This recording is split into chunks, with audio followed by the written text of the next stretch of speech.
Hey, congratulations for this film. You Are Not My Mother. Yes. Just by the title alone, it sounds scary enough. Yeah, I think the title was one of when I was writing the script, um it came to me one day and I was like, that's a strong title. I feel like it captures the essence of the movie. So yeah, that's I can say that was a good choice by me anyway. Well, then tell us this. Where did this origination of the essence of this movie came from then? Um, it was kind of a combination of a few different things. So I was always really intrigued by Irish folklore. It was always a real part of growing up in Ireland. Like you'd hear the stories of folk stories, and particularly about the real world impact of those stories. So like you'd hear about fairies and changelings and banshees and all that kind of stuff. But as I got a bit older, I started reading about the real world impact of that and how families would actually, you know, there be really kind of tragic endings to stories of like families, you know, murdering their children or their, wives or husbands because they thought they were something else and not who they said they were. So that was really kind of something that stuck with me always. And I wanted to make something that talked about that, but in a modern Ireland that felt, urban and modern and in Dublin, which is kind of, our capital city. Because I feel like depictions of kind of folk horror in horror are so often a rural cabin in the woods kind of story. So that was one side of it. But then also, I really wanted to kind of make a film about inherited trauma in a family and how things that happen in a family's past come back to haunt the person coming of age, the kind of younger generation who's coming of age in that family, and particularly kind of being a young person coming of age with a family member who is mentally or physically ill, just kind of the impact of that and how it can be so isolating for somebody in that situation. So, those kind of elements were all things that I wanted to make a film about. And then as I developed the ideas, they just felt like they all really complemented each other and it all worked really well together. So that's kind of how it all happened. Well, that is quite a bit. Well, let me start off with this first because being here in the United States, I'm not really up to my Irish folklore. What exactly is a changeling? So in Irish folklore, there is a sort of a other world where like this kind of, I'm going to say race for want of a better word, but kind of this people that are live in the other world that are on she. So they're like basically the fairies or fairy folk, but they're not like the traditional kind of Tinkerbell fairy that you'd see in like, American movies, but they're more kind of dark. They come in very all different shapes and sizes. The banshee is technically a fairy as well. She's part of that kind of subset. So then the changeling essentially is when a fairy person comes up through and bridges the gap between their world and our world, and they replace a human baby with a fairy baby, and then they take the human baby back to their home, the other world. But in Irish folklore, it was kind of seen that the traditional changeling myth is that it would be babies that would be swapped, and it was a kind of a way for people to make sense, I suppose, of babies who were kind of, not what they, kind of different than what they expected.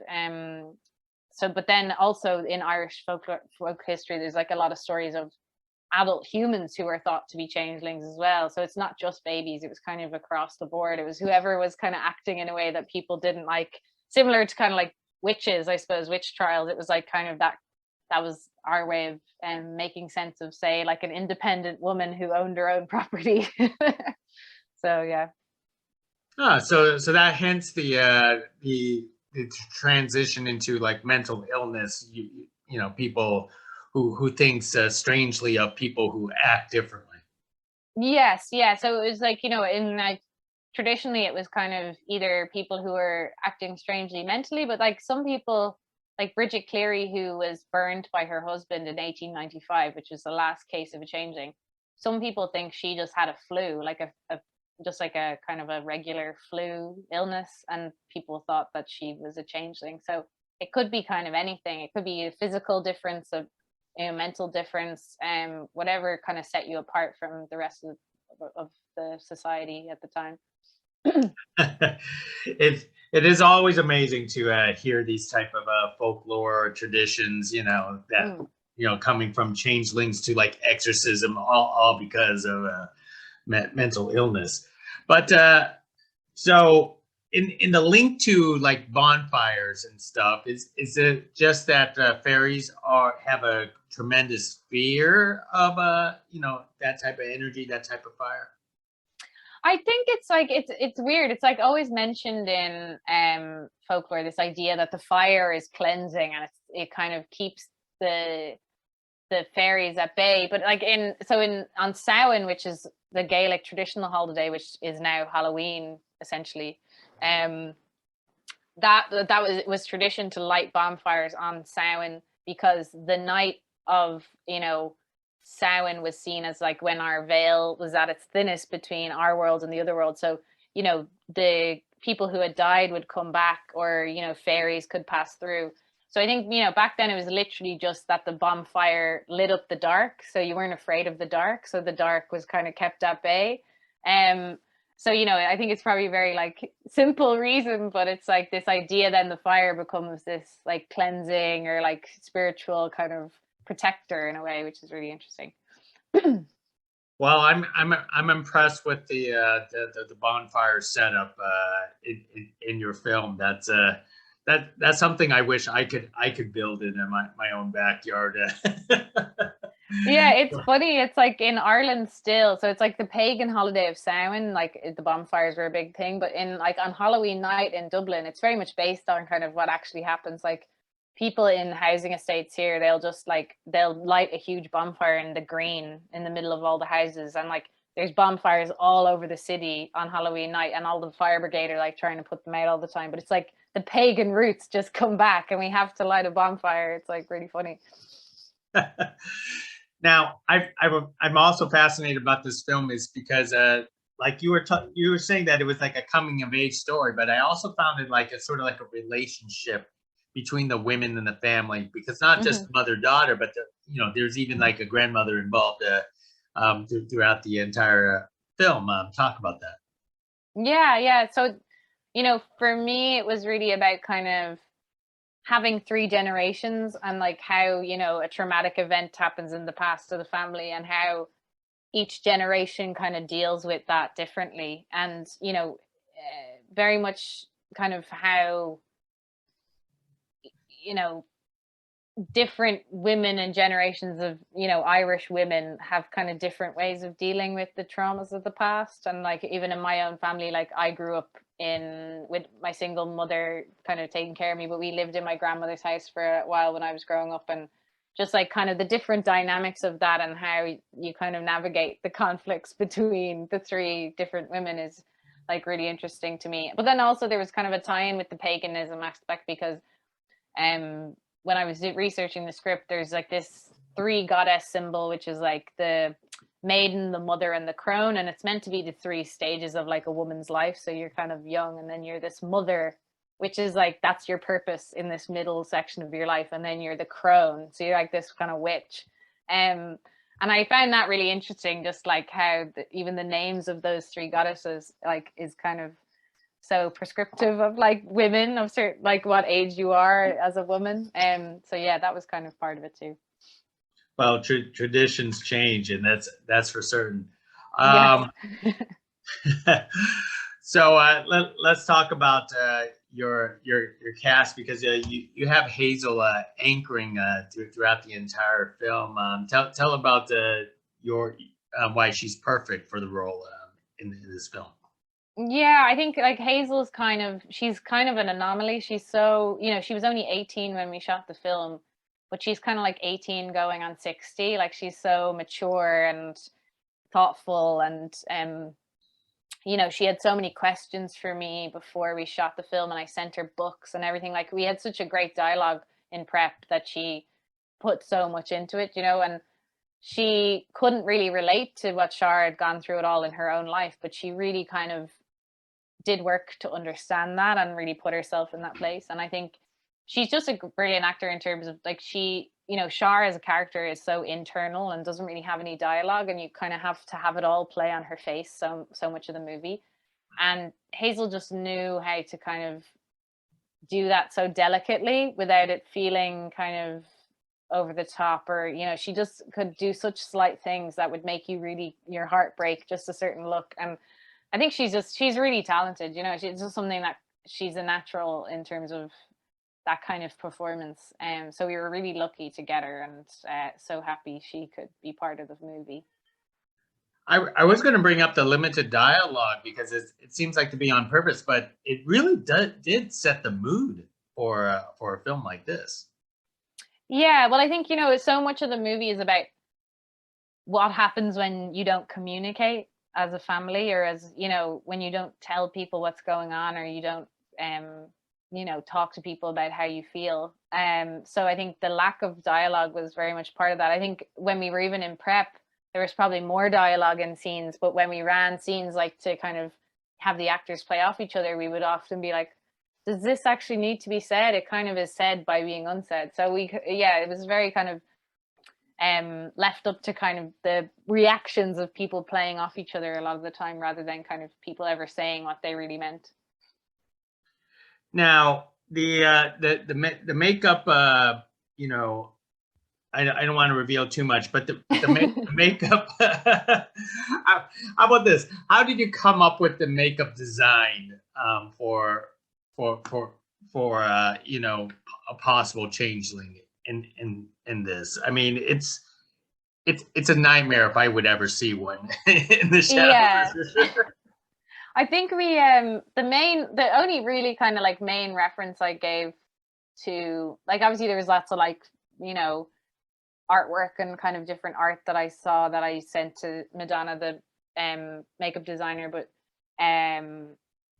it was kind of always just down to a very simple idea that, you know, because the changeling is a doppelganger, so it looks exactly like you. But I think then when you start to find it out, when you start to kind of you know, break it down, it's like all the human parts go first. So I think like the eyes, like the person, like I think the thing that makes you recognize another human so much is like looking into somebody's eyes. So I think the eyes were the first to go, and then the mouth, and just things that make you kind of recognizable as a human person.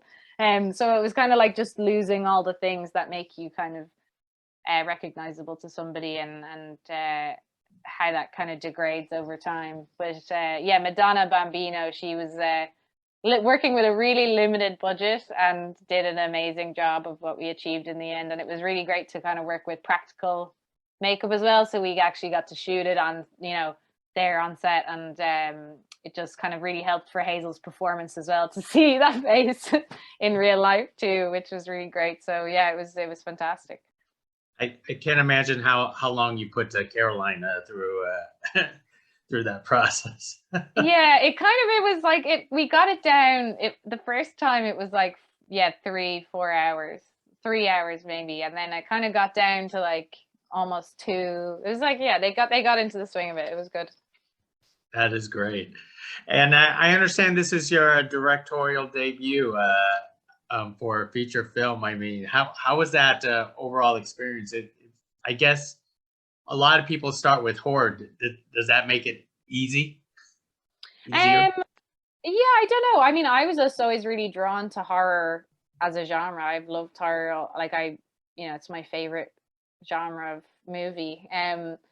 But I guess, yeah, people have this perception that horror is like easier to do as your first feature. But you know, it was always kind of a no-brainer for me that this would be my first feature. Like, and I will continue to work in the horror space for sure. I think it is definitely, as a filmmaker, it's a genre where you can it feels like you can be really creative and kind of let your imagination run wild and have lots of fun. Making, you know, as we're talking about there, like the makeup and all that kind of stuff, you get to kind of create things that in a straight up drama or a thriller you might not get to do. So I think it's a really fun genre to work in.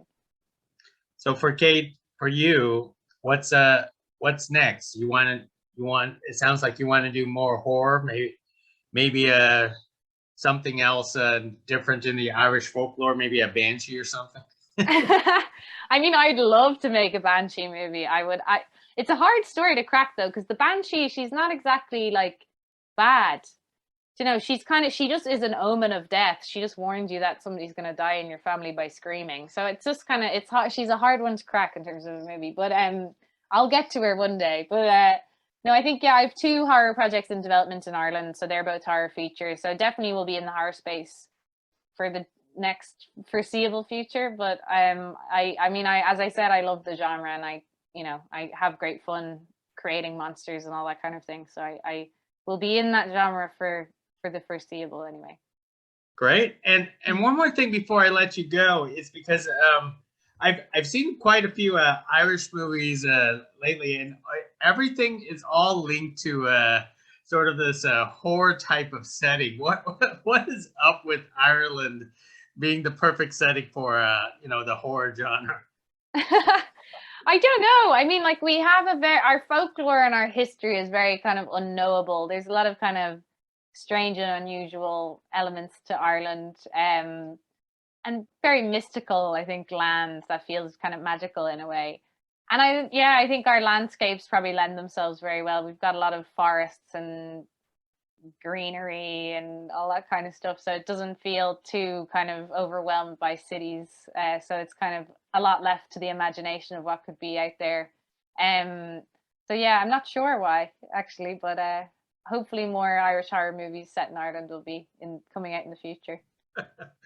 Well, it's a great setting for the horror genre, but let's not scare people away from visiting Ireland. That's for sure. No, it's a lovely place. Yeah. Well, Kate, hey, thank you very much for speaking to us about You Are Not My Mother. It's a delightful conversation, and hopefully I get to see more of your horror work down the road. Yes, hopefully. And thank you so much. It was really lovely to speak with you today. Thank you so much. Hey, thank you. Appreciate it. Bye. Awesome.